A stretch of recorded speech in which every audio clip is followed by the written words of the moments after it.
ဒါဂျာမနီနိုင်ငံရဲ့ကိုလုံးဘုရားကျောင်းကြီးဖြစ်ပါတယ်။ဒါကျောင်းကြီးအကြီးပါ။တော်တော်ကြီးပါတယ်။ကင်မရာနဲ့အောင်မဆက်ပါဘူးဗျာ။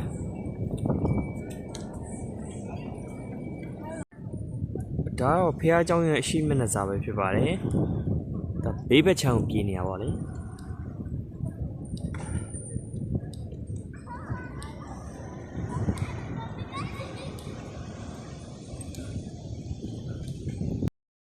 ဒီဘုရားကျောင်းကြီးကို1248ခုနှစ်မှာစတင်တည်ဆောက်ခဲ့ပါတယ်။ဂျားထဲမှာ16ရာစုနှစ်လောက်ရပ်ဆိုင်းခဲ့ပါသေးတယ်။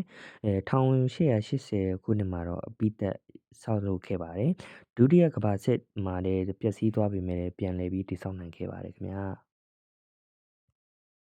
ဒီအတွင်းထဲကတော့ကိုလုံးဘုရားကျောင်းရဲ့အတွင်းထဲကိုကျွန်တော်ရိုက်ပြထားတာဖြစ်ပါတယ်။အပြင်မှာလည်းအရန်လှပတယ်လို့အတွင်းထဲမှာလည်းအရန်ကိုလှပတဲ့ပကြီကားတွေရောသူတို့ရဲ့ဒီဝတ်ပြုရဲ့ဖျားပုံတွေအများကြီးပဲပေါ့လေရှိပါတယ်အရန်လည်းလှပါတယ်အရန်လည်းကြည့်လို့ကောင်းပါတယ်ကျေးဇူးပါ